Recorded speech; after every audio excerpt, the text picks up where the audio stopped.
Hey there, aspiring drummers. Are you struggling with double treble and want to be able to play things like this?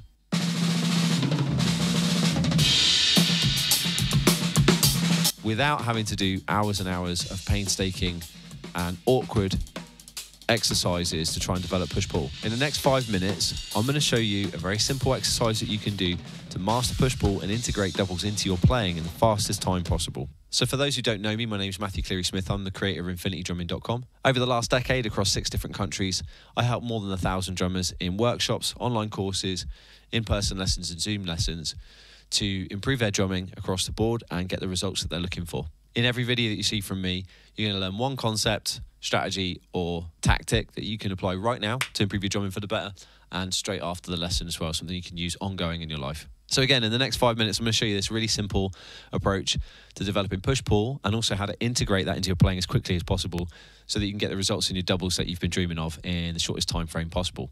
So the first thing I want to address is that we need to be able to practice techniques when there's little rebound or when there's maximum rebound. So that means you've got 2 choices really, ideally, if you want to master your hand technique. One, you're going to play with brushes as well as with sticks when you're playing snare drum for different techniques. Or 2, minimum, you're going to take the pair of sticks that you use and you're going to practice all of your techniques, not only on the snare drum, but for consistent periods of time on your floor tom. If you do this, what you'll notice is that when you do doubles with brushes, it becomes very hard to get that second stroke to come through with doubles on brushes and, for example, on the floor tom, to be able to hear that second stroke nice and clean. What happens to a lot of people is something like that, where the first one's strong and the second one, you can hear that, but they don't really utilize the rebound properly. They don't have the right hand techniques. The second stroke ends up really sloppy, and that ends up sounding like this on the snare instead of this.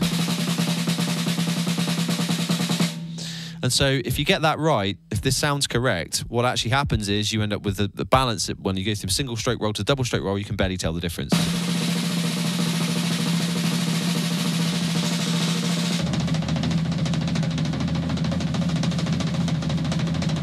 So for most people, when they're trying to learn push-pull like this and actually implement this skill, they're getting overwhelmed with the typical techniques and approaches out there. One of them, for example, is this open-close recommendation, where you do a stroke like this, it opens up, and then you close up.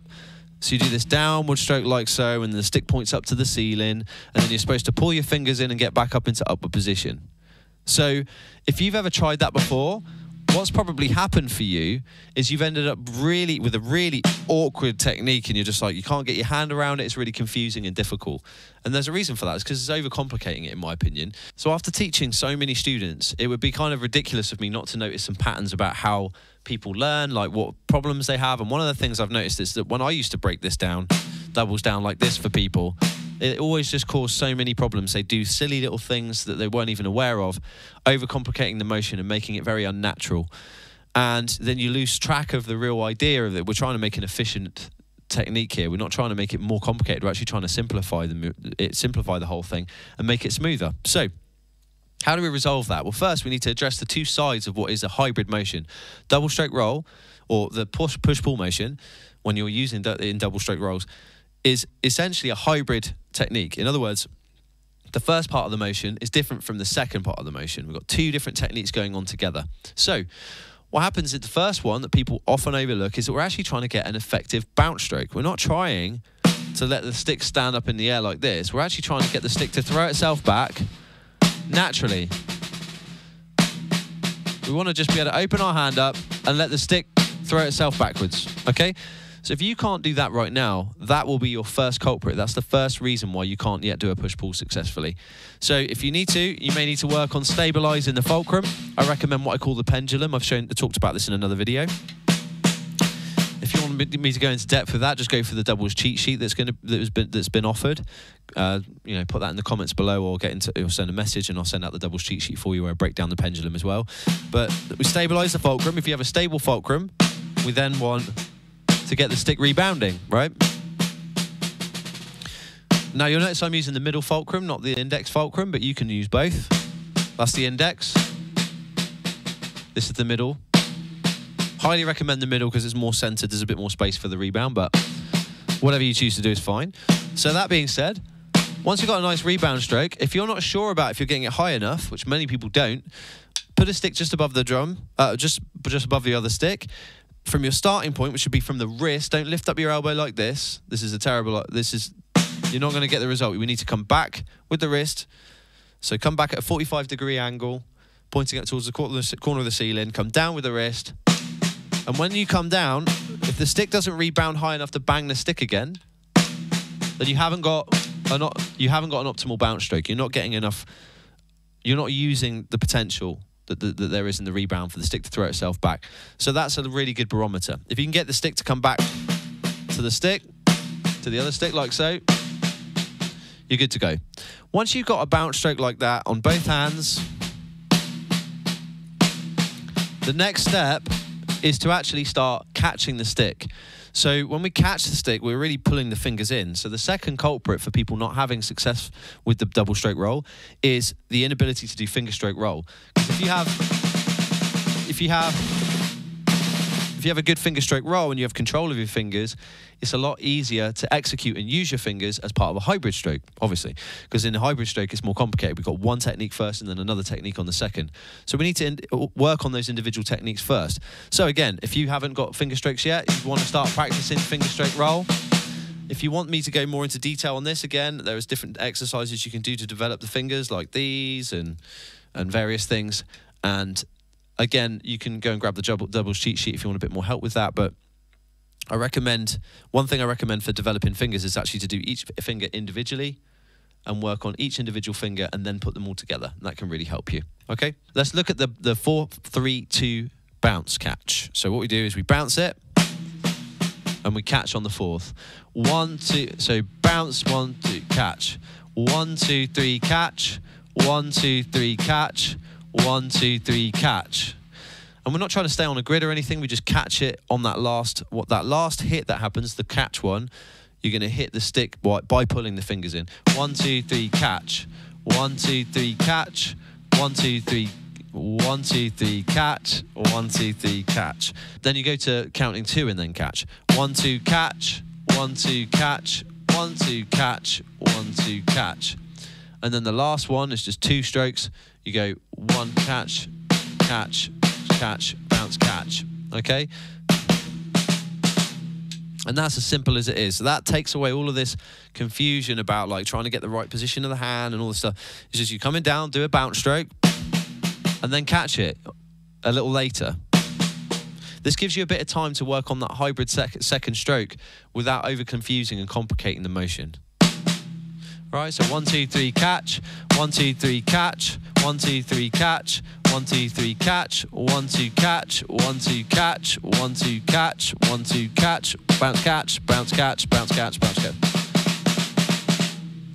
Once you've got that, you can start tidying up the motion by even going towards the fingertips for low dynamics and opening up your hands a bit more for the higher dynamics. So yeah, you know, I tend to go, the more fine I go, the more towards the fingertips I go. So the more quiet I am, or the faster I need to go, the more towards the fingertips I'll go. And the more wide the dynamic, the higher the dynamic, the more open my hands become. So that then leads to another technique, which I won't be talking about just yet, but that's called the double whip, something I kind of developed,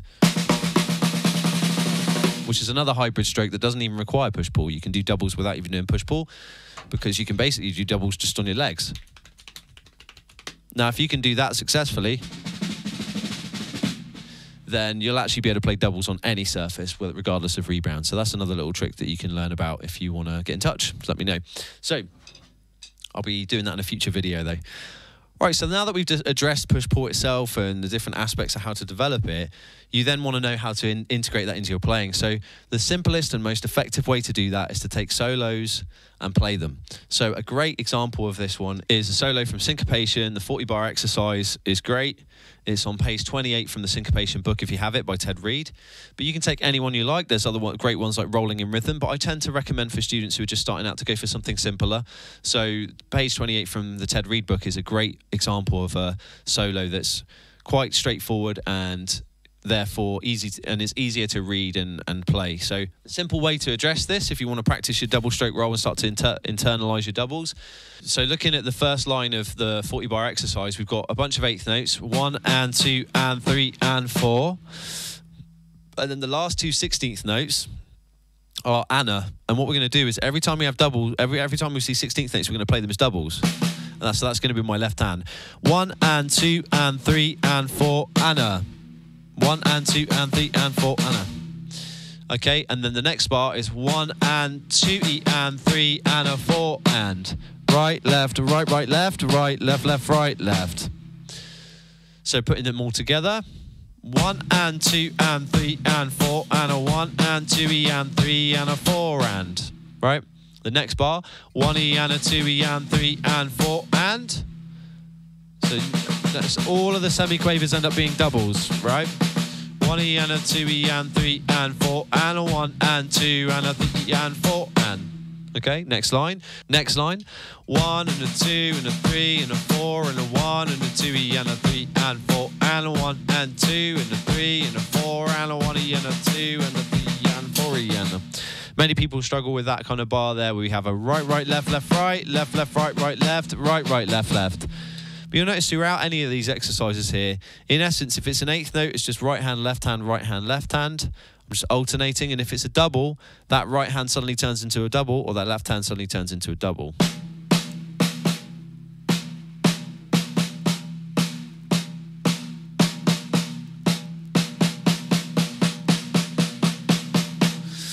And there's a little exercise for that inside of the doubles cheat sheet at the end that you can check out if you're interested, and that will help you start to just get the basics of that. But this is where you want to go as soon as you can, and then you'll be able to turn that into a more fluent soloing skill like this.